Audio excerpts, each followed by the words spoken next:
I just get so many beautiful messages from our listeners, and I know over the time that we lost Dad, there was so much support. And yeah, I just thought I wanted to just share a little bit of the last 6 months and just hopefully help other people who are going through this. And then people send me beautiful messages, which helps me a lot. And yeah, it's kind of a time where I think about, I guess, what I thought that grief would be and how it's eventuated. And I know a lot of people are in the same position now, either have people who are close to them who aren't well, or they've recently lost people, and we'll all go through it at some stage. But I think what really struck me with Dad, and for those who might not know, he was quite a public figure himself. He was a retired Major General and then in the Senate for a few years, an Australian senator, and did a lot of incredible things, but he was just our dad and an incredible human being. But I think the thing for me initially, the hardest part of all of it was before he died, and that's something that really surprised me. Like I thought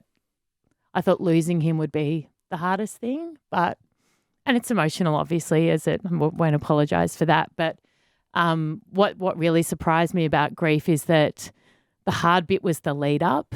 And saying goodbye. And the anxiety of losing him and thinking there's no way that I can survive without him. But you realise that actually you can and you do. And that surprised me, because the fact that I was even functioning in the days after, or that I'm still functioning now, I never would have thought possible. But the real hard part, and you guys know that because you've worked with me over that period from when Dad was diagnosed to when we lost him, that's when I was really struggling immensely, was that kind of 6 months knowing that we were going to lose him, that he was going to pass away eventually, and the fear of it happening. And then once you lose them, it's actually almost I feel like in some way, whether it's God or whoever it is that controls what happens, that in some way they make the end so horrific and awful, and they make it so sad and hard that in some way you do get a bit of relief when they pass, when you're looking at someone you love so much in so much pain. So the actual losing Dad when he passed was actually a bit easier than the lead up to it. Yeah.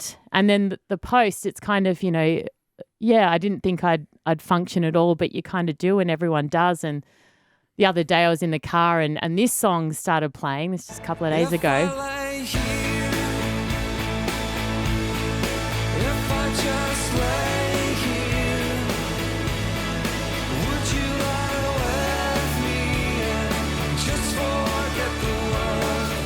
And it's so strange what will absolutely set you off, because it made me think of this time when I was at home and Dad wasn't well and he was lying on the couch and Mum was lying with him, and then I just kind of got on as well, and we just lay together and just held hands. And, Dad was a blokey bloke who never did much of that affection stuff at all. It just was so foreign to him, the whole concept. But as he got sicker, he was much more willing to do things like that because he knew it helped us. So I was just at traffic lights and just started sobbing for 10 minutes, and then all of a sudden an hour later I'm back looking after Eliza and picking her up from preschool and back to normal. So it's just, some moments you feel like you can't breathe, and other moments you might go an hour and not think about it, which I never thought was possible. But whenever I get or find things really hard or miss him, or I'll see a headline about submarines and I'll go to ring Dad, because that's what we used to do. So much of our relationship was talking about national security and politics and that kind of thing. And you feel like you can't breathe. And then a second later, you're smiling because you remember something he said, or I'm looking up my phone at an old message. So yeah, it's just there's a few things that have surprised me, and a few things I thought would be harder that weren't, and some things I thought would be easier that haven't been. But yeah, it's just an opportunity as well for me 6 months down the track to thank our beautiful listeners and the community who's just been, and you guys as well, who've just been incredible throughout. But yeah, it's a journey, that's for sure. Yeah, that a lot of people go through. A lot of people go through, including a man who just won American Idol. Yes. Who's a young Hawaiian guy, 18. His dad passed a while ago. He performed with James Blunt, one of James Blunt's songs, and the song involves talking to someone who's about to pass, talking to your dad. Just have a listen to this. I'm not your son.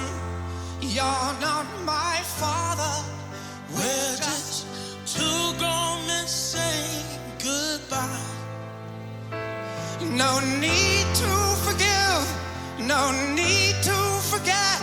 I know your mistakes and you know mine. Beautiful. No need to forgive, no need to forget. That's a beautiful song, isn't it? So, yeah, anyone who's going through it at the moment or is, even years down the track, it doesn't sometimes get easier, but we're all in it together, right? Mm-hmm.